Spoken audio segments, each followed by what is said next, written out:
আলহামদুলিল্লাহ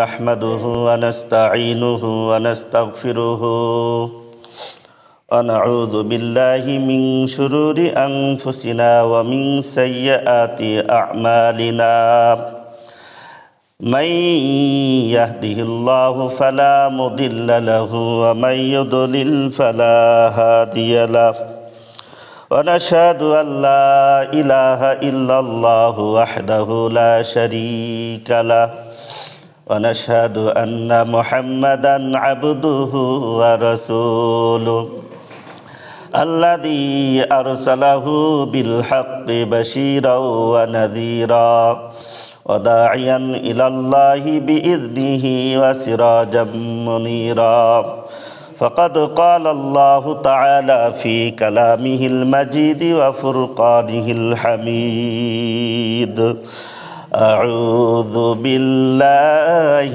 من الشيطان الرجيم بسم الله الرحمن الرحيم سبحان الذي أسرى بعبده ليلا من المسجد الحرام إلى المسجد الأقصى الذي باركنا حوله لنريه من آياتنا إنه هو السميع البصير وقال النبي صلى الله عليه وسلم ودابة أبيض طويل ما فوق الحمار ودون البغل يدعو حافره عند منتهى طرفه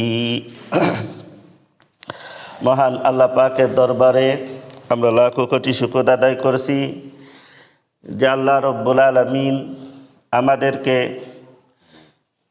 পৃথিবীর সমস্ত ঝামেলা থেকে মুক্ত করে আল্লাহ পাকের গোলামি করার উদ্দেশ্যে পৃথিবীর সর্বোত্তম স্থান মসজিদে এসে বসার তৌফিক দিয়েছেন।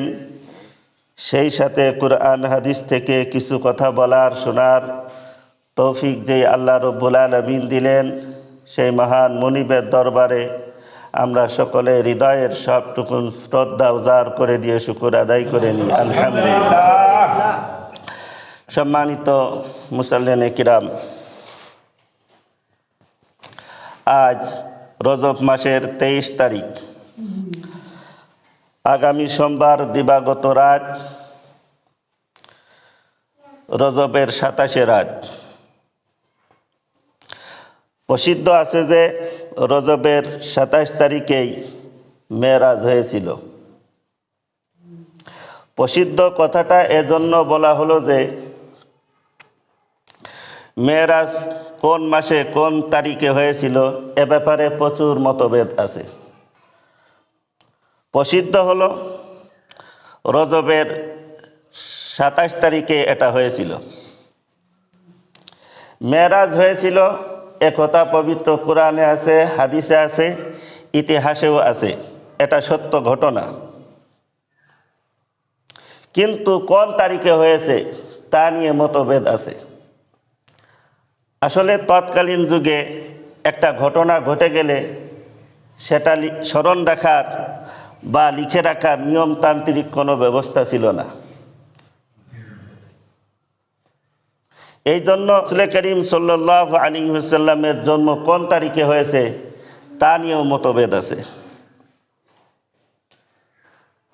মিরাজ কোন রাতে হয়েছে এটা নিয়েও মতভেদ আছে। এই দিনের সাথে বা এই রাতের সাথে বিশেষ কোনো আমল যদি জড়িত থাকতো তাহলে এই মতভেদ হতে পারতো না। অতএব কেউ যদি এই রাতে ইবাদত করতে পারেন, অন্য অন্য রাতে ইবাদত করলে যেমন সব, এই রাতে ইবাদত করলে তেমনই সব পাওয়া যাবে। পরের দিন কেউ যদি রোজা রাখতে পারেন, অন্যান্য দিনে রোজা রাখলে যেমন সব তেমনই সব পাওয়া যাবে। মিরাজ উপলক্ষে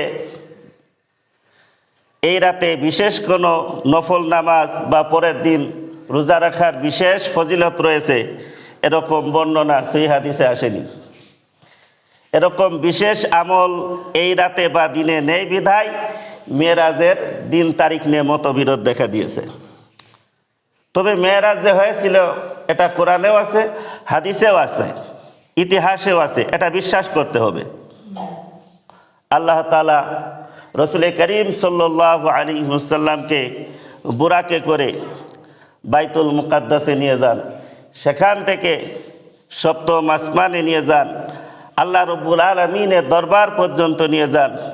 আবার ওই রাতের ভিতরেই তিনি ফিরে এসে তিনি ফজরের নামাজ আদায় করেন। এই ঘটনা পবিত্র কোরআনে আছে, হাদিসে আছে।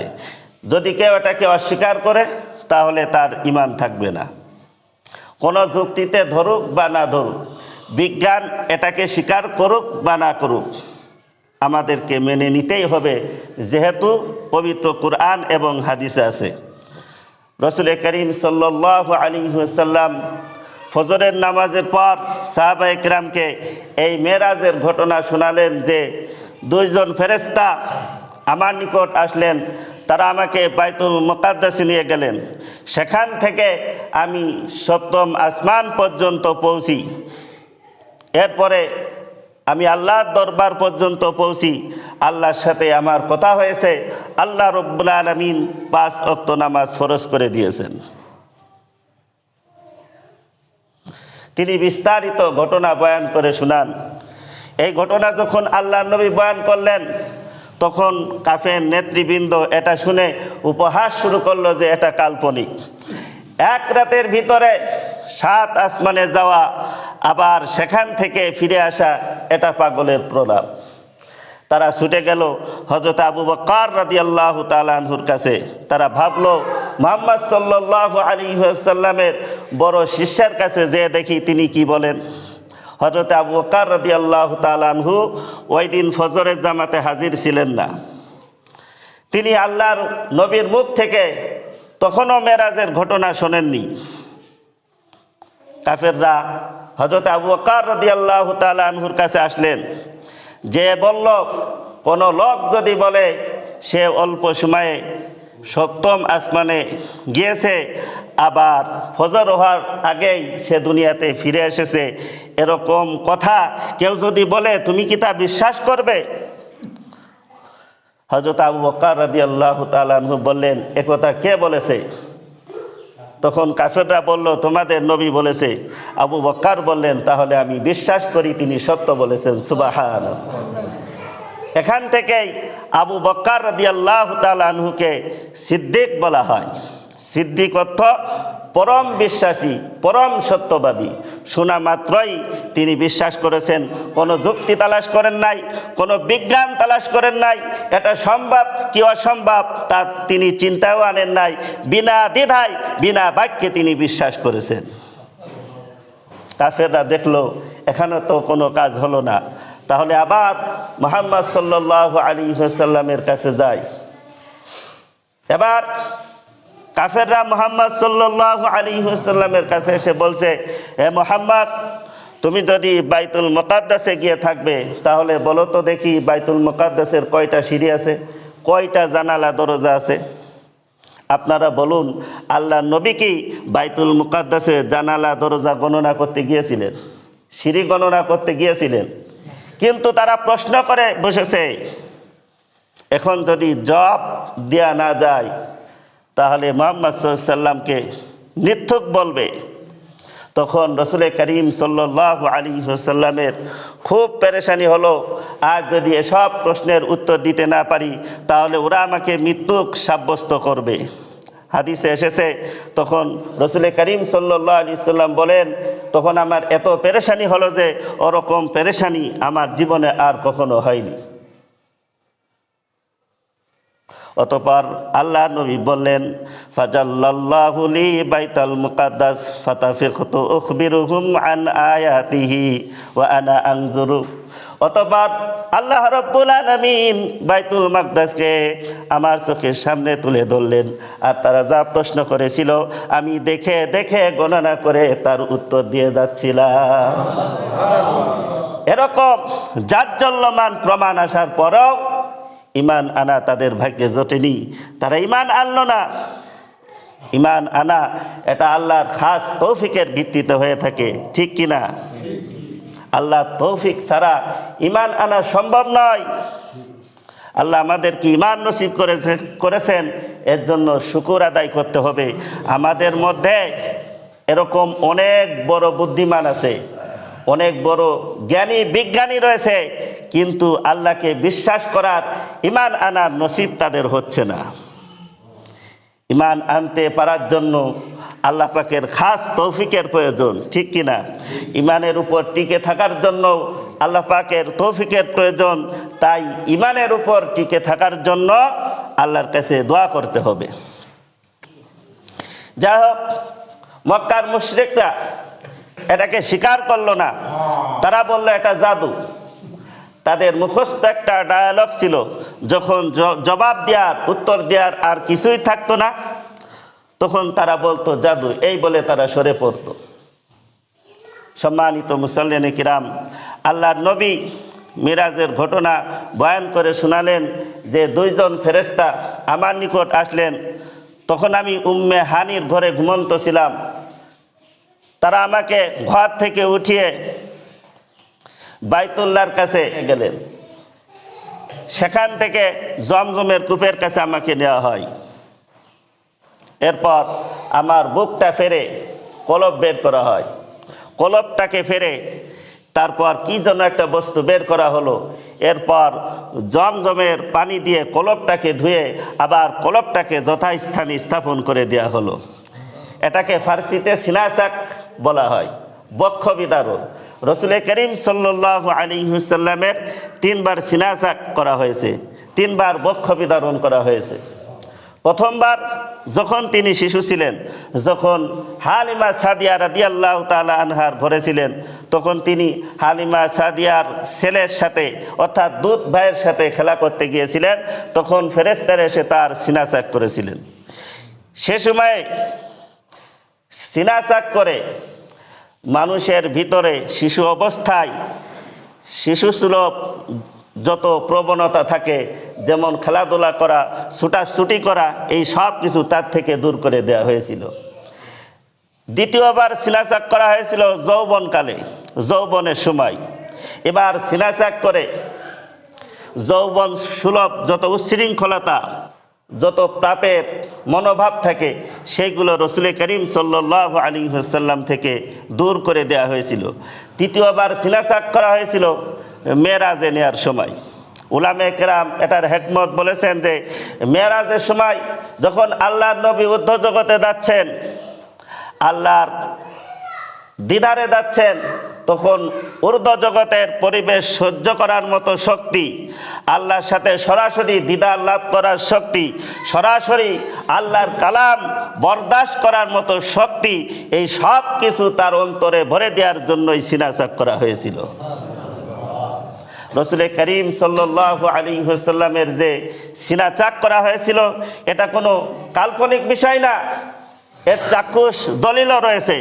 হযরত আনাস রাদিয়াল্লাহু তাআলা আনহু বলেছেন যে রসুল করিম সাল্লাল্লাহু আলাইহি ওয়াসাল্লামের সিনাচাক করা হয়েছিল, সেই সিনায় শিলায়ের দাগ আমি দেখেছি। রসুল করিম সাল্লাল্লাহু আলাইহি ওয়াসাল্লাম সকলের সামনে জামা খুলতেন না, তাই সকল সাহাবীর পক্ষে রসুলের মুক্ত সিনা দেখা সম্ভব ছিল না। হযরতে আনাস রাদিয়াল্লাহু তাআলা আনহু ও রসুলের 10 বছর খেদমত করেছেন, খাদেম ছিলেন। তো সেই সুবাদে কোনো এক সুযোগে আল্লাহ রসুলের মুক্ত সিনা দেখার সুযোগ হয়েছিল।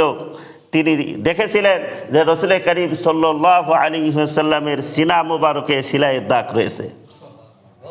আগের যুগের কাফেররা এই সিনাসাকের বিষয়টিকে উড়িয়ে দিতে এই যুক্তিতে যে বুক ফেরে হার্ট কলব বের করলে মানুষ আবার বাঁচে কি করে। মুসলমানদের যত সব অন্ধবিশ্বাস, মিরাজের ঘটনাকেও অনেকে অন্ধবিশ্বাস বলে উড়িয়ে দিত। এভাবে ইসলামের অনেক কিছুকে অন্ধবিশ্বাস বলে মনে করত। কিন্তু কালে কালে প্রমাণ হচ্ছে, বিজ্ঞান প্রমাণ করছে এগুলো এখন সব সম্ভব, সব সম্ভব।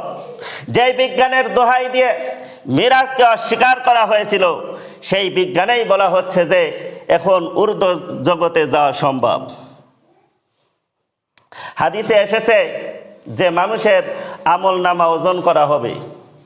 এক সময় এক যুগে প্রশ্ন করা হতো যে আমল নামা যা দেখা যায় না, যা ধরা ছোঁয়া যায় না, তা আবার ওজন হবে কিভাবে, মাপা হবে কিভাবে?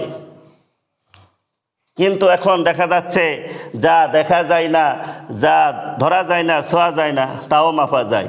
যেমন আলো মাপা যায়, বাতাস মাপা যায়, ঠিক কিনা? হাদিসের মধ্যে এসেছে যে সর্বনিম্ন স্তরের জান্নাতি যে হবে তার জন্য জান্নাতে 10 দুনিয়ার পরিমাণ জায়গা দেওয়া হবে। এক যুগে অনেকের কাছে এটা অবিশ্বাস্য মনে হয়েছে যে এত জায়গা কোথায়, এগুলো কাল্পনিক কথা। কিন্তু এখন বিশ্বাস হচ্ছে যে এত জায়গা কেন, এর চেয়েও বেশি জায়গা উপরে রয়েছে। আজ পর্যন্ত দূরের যে নক্ষত্র বিজ্ঞানীরা আবিষ্কার করেছে তার নাম হলো কোয়াসার। বিজ্ঞানীদের হিসাবে এটা 1000 কোটি আলোকবর্ষ দূরে। আলোর গতি প্রতি সেকেন্ডে 1,86,000 মাইল। যদি এমন কোনো যানবাহন তৈরি হয় যেটা বিদ্যুতের গতির মতো, এরকম যানবাহন তৈরি হয়, আর সেই যানবাহনে চড়ে যদি কেউ দুনিয়া থেকে সফর শুরু করে, তাহলে সেই কোয়াসার পৌঁছাতে 1000 কোটি বছর লেগে যাবে। আরেকটা কথা হলো, আল্লাহ তাআলা কোরআনের মধ্যে বলেছেন, ইন্না যায়্যানাস সামাআদ দুনিয়া বিজিনাতিনিল কাওয়াকিবি। এই গ্রহ নক্ষত্র দ্বারা আমি প্রথম আসমানকে সুসজ্জিত করেছি। অতএব সমস্ত গ্রহ নক্ষত্র প্রথম আসমানের নিচেই, ঠিক কিনা? সমস্ত গ্রহ নক্ষত্রগুলো হলো প্রথম আসমানের নিচেই। এরপরে যে প্রথম আসমান, তারপরে যে দ্বিতীয় আসমান, তারপরে তৃতীয়, তারপরে চতুর্থ, পঞ্চম, ষষ্ঠম, এরপরে সপ্তম আসমান। দুনিয়ার নিচেই যদি এত কিছু থাকে, এত জায়গা থাকে, তাহলে সপ্তম আসমান পর্যন্ত কত জায়গা রয়েছে? সপ্তম আসমানের উপরে যে জান্নাত রয়েছে, সেই জান্নাতে কত জায়গা রয়েছে মানুষ কি তা কখনো কল্পনা করে দেখেছে? অতএব একজন জান্নাতীকে 10 দুনিয়া কেন, 10,000 দুনিয়া পরিমাণও জায়গা যদি দেওয়া হয় সেটাও সম্ভব, ঠিক কিনা? এক যুগে কিছু মানুষ যুক্তির দোহাই দিয়ে রাসূল করিম সাল্লাল্লাহু আলাইহি ওয়াসাল্লামের সশরীরে মেরাজে যাওয়াকে অস্বীকার করেছে, যে এটা সম্ভব নয়। কারণ ঊর্ধ্বর জগতে রয়েছে কঠিন শীতল স্তর, ঊর্ধ্ব আকাশে রয়েছে কঠিন গরমের স্তর, রয়েছে অক্সিজেনবিহীন স্তর, অক্সিজেন ছাড়া স্তর। সেসব জায়গায় মানুষ বেঁচে থাকতে পারে না। কিন্তু এখন যখন বিজ্ঞান স্বীকার করছে যে না, ঊর্ধ্ব জগতে যাওয়া সম্ভব, তখন তারা চুপসে যাচ্ছে। তখন তারা নাকে কদ দিয়ে স্বীকার করছে যে না, সশরীরে মেরাজও সম্ভব। সুবহানাল্লাহ। বিজ্ঞানের দোহাই দিয়ে কোরআন হাদিসের কোনো কিছুকে অস্বীকার করলে এভাবে নাকে কদ দিতে হয়, ঠিক কিনা? যুক্তিতে ধরুক বা না ধরুক, বিজ্ঞান এটাকে স্বীকার করুক বা না করুক, কোরআনে যা আছে এটা আমরা বিশ্বাস করি। আল্লাহ তাআলা রাসূল করিম সাল্লাল্লাহু আলাইহি ওয়াসাল্লামকে আসমানে নিয়ে গেছেন, সেখান থেকে সপ্তম আসমানের উপরে জান্নাতে নিয়ে গেছেন, তার উপরে আল্লাহর দরবার পর্যন্ত নিয়ে গিয়েছেন। এটা আমরা বিশ্বাস করি, যেহেতু এই কথা কোরআন এবং হাদিসে আছে। আল্লাহ তাআলা কোরআনের মধ্যে বলেন, সুবহানাল্লাযী আসরা বিআবদিহি লাইলাম মিনাল মাসজিদিল হারামি ইলাল মাসজিদিল আকসাল্লাযী বারাকনা হাওলাহু লিনুরিয়াহু মিন আয়াতিনা ইন্নাহু হুয়াস সামিউল বাসীর। সেই মহান প্রভু বড়ই পবিত্র, যিনি স্বীয় বান্দা মুহাম্মদ সাল্লাল্লাহু আলাইহি ওয়াসাল্লামকে একই রাতে মসজিদে হারাম থেকে মসজিদে আকসা পর্যন্ত ভ্রমণ করিয়েছেন। আল্লাযী বারাকনা হাওলাহু, যেই মসজিদে আকসার চতুর্পাশকে আমি আল্লাহ বরকতময় করেছি।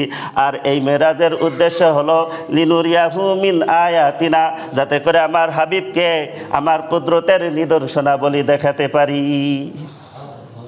আল্লাহর রাজত্ব কত বিশাল, আল্লাহর ক্ষমতা কত বিস্তৃত, আল্লাহর সৃষ্টি কত বিশাল অদ্ভুত, এসব কিছু দেখানোর জন্যই তাকে মেরাজে নেওয়া হয়েছিল। জান্নাত জাহান্নাম এই সব কিছু রসুল করিম সাল্লাল্লাহু আলাইহি ওয়াসাল্লামকে দেখানো হয়েছিল। তিনি স্বচক্ষে এইগুলো দেখে এসেছেন, যাতে কেউ একথা বলতে না পারে বা সন্দেহ করতে না পারে যে ইমানের কথা যা কিছু আমরা শুনে আসছি, যেমন আল্লাহ আছে, জান্নাত আছে, এগুলো কি আসলে আছে, কেউ তো কোনো দিন দেখেনি, এরকম সন্দেহের অবকাশ যাতে না থাকে, এই জন্যই রসুল করিম সাল্লাল্লাহু আলাইহি ওয়াসাল্লাম এইগুলো স্বচক্ষে দেখে এসেছেন। সুবহানাল্লাহ। এমন একজন ব্যক্তিকে এই বিষয়গুলো দেখানো হয়েছে যাকে দুনিয়ার কেউ মিথ্যাবাদী বলতে পারেনি, ঘর শত্রুরা পর্যন্ত তাকে মিথ্যুক বলতে পারিনি, এরকম একজন ব্যক্তিকে এই সব কিছু দেখানো হয়েছে। যদি আমার আপনার মতো লক্ষ কোটি মানুষকে এগুলো দেখানো হতো আর আমরা দেখে এসে বলতাম, তবুও মানুষের অস্বীকার করার সুযোগ থাকতো যে এরা কল্পিতভাবে মিথ্যা কথা বলছে। কিন্তু এমন একজন লোককে দেখানো হয়েছে, দেখে এসেছেন, যাকে পৃথিবীর কেউ মিথ্যুক বলতে পারেনি। আমার আপনার দেখার চেয়ে, লক্ষ কোটি মানুষের দেখার চেয়ে তার একার দেখার বিশ্বাসযোগ্যতা অনেক বেশি, ঠিক কিনা? আর এই সব কিছু দেখানো হয়েছে রাতের অল্প সময়ের মধ্যে, মাঝরাত থেকে নিয়ে ফজরের আগেই সব কিছু তিনি দেখে এসেছিলেন। সুবহানাল্লাহ। যেই বাহনে করে রসুল করিম সাল্লাল্লাহু আলাইহি ওয়াসাল্লামকে নিয়ে যাওয়া হয়, তার নাম হলো বুরাক। কি তার নাম? বুরাক। হাদিসে এসেছে, ওয়া দাব্বাতুন আবয়াদু তাওয়িলুন মা ফাওকাল হিমারে ওয়া দুনাল বুগুল ইয়াদাউ হাফিরাহু ইনদা মুনতাহা তারফিহি। এটা একটা সাদা রঙের জানোয়ার, যেটা গাধার চেয়ে একটু বড়, খচ্চরের চেয়ে ছোট, আর তার প্রতিটি পদক্ষেপ তার দৃষ্টি সীমায় গিয়ে পৌঁছত। অর্থাৎ মানুষের দৃষ্টির শেষ সীমা যত দূর যায় তত দূর সে এক পা রাখত। সুবহানাল্লাহ। মানুষের দৃষ্টির শেষ সীমা কত দূর যায় কেউ কি কল্পনা করতে পারে? হাজার হাজার কোটি দূরের গ্রহ নক্ষত্র আমরা এখান থেকে দেখতে পাই, কোটি কোটি দূরের নক্ষত্র আমরা এখানে বসে দেখতে পাই। এরকম দৃষ্টির শেষ সীমা পর্যন্ত দূরে বুরাক এক কদম রাখে। কেউ কেউ বলেছেন বুরাক শব্দটি বারকুন থেকে এসেছে, যার অর্থ হলো বিজলি, বিদ্যুৎ। অর্থাৎ বুরাকের গতি ছিল বিদ্যুতের মতো।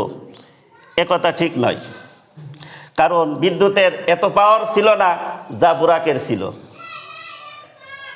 বিদ্যুতের পাওয়ার হলো প্রতি সেকেন্ডে 1,86,000 মাইল বেগে যেতে পারে, কিন্তু বুরাকের কথা বলা হয়েছে দৃষ্টির শেষ সীমা পর্যন্ত তা সে এক কদম রাখত। তাহলে তো এ গতি তো বিদ্যুতের গতির চেয়ে অনেক বেশি, ঠিক কিনা? সম্মানিত মুসল্লিনে কিরাম, এই বুরাকে করে রসুল করিম সাল্লাল্লাহু আলাইহি ওয়াসাল্লামকে নিয়ে যাওয়া হয়। বাইতুল মুকাদ্দাস থেকে আসমানের দিকে আরোহণের সময় চলন্ত সিঁড়ি আনা হয়। তিনি বুরাক সহ সেই চলন্ত সিঁড়িতে করে ঊর্ধ্ব জগতে আরোহণ করেন। সপ্তম আসমানে হযরতে ইব্রাহিম আলাইহিস সালাম তাকে অভ্যর্থনা জানান। সুবহানাল্লাহ। সপ্তম আসমানে বাইতুল্লাহর মতো হুবহু একটা ঘর রয়েছে, যেটাকে বাইতুল মামুর বলা হয়। দুনিয়াতে যেমন মানুষ বাইতুল্লাহর তওয়াফ করে, ঠিক তেমনিভাবে বাইতুল মামুরেও সার্বক্ষণিক ফেরেশতারা তওয়াফ করে। হাদিসের মধ্যে এসেছে প্রতিদিন 70,000 ফেরেশতারা তওয়াফ করার সুযোগ পায়, যারা ভবিষ্যতে আর কখনো এই সুযোগটা পাবে না। এত ফেরেশতা আল্লাহ তাআলা তৈরি করে রেখেছেন। সুবহানাল্লাহ। এই বাইতুল মামুরের পাশেই রয়েছে সিদরাতুল মুনতাহা। সিদরাতুন একটি বড়ই গাছের নাম, আর মুনতাহা এটা সর্বশেষ স্টেশন। এটাকে সিদরাতুল মুনতাহা বা সর্বশেষ স্টেশন এই জন্য বলা হয় যে সমস্ত ফেরেশতারা দুনিয়া থেকে ওখানে যান, আরোহণ করেন, তারা এই সিদরাতুল মুনতাহা পর্যন্ত আসতে পারেন, এর উপরে আর যেতে পারেন না। তাই যখন রাসূল করিম সাল্লাল্লাহু আলাইহি ওয়াসাল্লামকে এই সিদরাতুল মুনতাহা থেকে আরো ঊর্ধ্বে আল্লাহর দরবার পর্যন্ত নিয়ে যাওয়া হয়, তখন জিবরাইল আলাইহিস সালাম আল্লাহর নবীকে বললেন, ইয়া রাসূলুল্লাহ, এবার আপনি একাই ঊর্ধ্ব জগতে যাবেন, আমার পক্ষে আর সম্ভব না। আমি যদি এক কদম সম্মুখে অগ্রসর হই, ডানা মারি, তাহলে আল্লাহর তাজাল্লিতে আমার ডানা পুরে ছারখার হয়ে যাবে। রাসূল করিম সাল্লাল্লাহু আলাইহি ওয়াসাল্লাম বলেছেন, সিদরাতুল মুনতাহার যেই বড়ই গাছ, সেই বড়ই গাছের বড়ইগুলো হবে হাজারের মটকার মতো। হাজার একটা স্থানের নাম যেখানে বড় বড় মটকা তৈরি করা হতো। গ্রাম দেশের বড়ইগুলো হবে মটকার মতো বড়। প্রশ্ন আসতে পারে যে হুজুর, এত বড় বড় বড়ই আমরা খাবো কি করে? তখন মানুষের মুখটাও অত বড় হবে। দুনিয়াতে 3.5 হাত মানুষের মুখ যদি 3-4 ইঞ্চি চওড়া হয়, তাহলে জান্নাতি মানুষ যারা 60 হাত লম্বা হবে, তাদের মুখ তো কমপক্ষে 4 থেকে 5 হাত হবে, ঠিক কি না? যদি বড় বড় বড়ই না হয়, তো এই ছোট বড়ই মুখে দিলে তো টেরই পাওয়া যাবে না যে মুখের ভিতর কি দিলাম, ঠিক কি না? এই জন্য বড়ইগুলো সেরকম বড় বড় হবে। আল্লাহর নবী বলেছেন, ওই সিদরাতুল মুনতাহায় আমি জিবরাইল আলাইহিস সালামকে দেখেছিলাম। জিবরাইল আলাইহিস সালামকে তার আসল রূপে দেখেছিলাম। 600 ডানা যেন মহা আকাশের 2 প্রান্ত ভরে গেছে। সুবহানাল্লাহ। সম্মানিত মুসল্লিনে কিরাম, এরপরে রাসূল করিম সাল্লাল্লাহু আলাইহি ওয়াসাল্লাম বলেন, ওই সিদরাতুল মুনতাহার পাশে রয়েছে জান্নাত। আমাকে জান্নাতের বিভিন্ন স্থান ঘুরে ঘুরে দেখানো হলো। সাধারণ মুসলমানদের জান্নাত কোনটা হবে, এরপরে বিশেষ মুমিন মুসলমানদের জান্নাত কোনটা হবে, তা আমাকে ঘুরে ঘুরে দেখানো হলো। এরপরে একটি ঘর দেখানো হলো, বলা হলো এটা আপনার জন্য নির্ধারিত। আল্লাহর নবী বলেন, আমার সফর সঙ্গী ছিলেন হযরত জিবরাইল আলাইহিস সালাম এবং হযরত মিকাইল আলাইহিস সালাম, তারা আমার সফর সঙ্গী ছিলেন। তো যখন জিবরাইল আলাইহিস সালাম ওই ঘরটাকে দেখালেন, আল্লাহর নবী বললেন যে আমার ঘরটা আমি একটু প্রবেশ করতে চাই, আমার ঘরে আমি একটু যেতে চাই। জিবরাইল আলাইহিস সালাম বললেন, হুজুর, এখনও আপনার সময় হয়নি, দুনিয়াতে আপনার হায়াত বাকি আছে। আল্লাহ তাআলা আমাদের সকলকে বিশ্বনবীর আদর্শ অনুসরণ করে নিজের ব্যক্তি, পারিবারিক, সামাজিক জীবন পরিচালনা করার তৌফিক দান করুন। ওয়া আখিরু দাওয়ানা আলহামদুলিল্লাহি রাব্বিল আলামিন।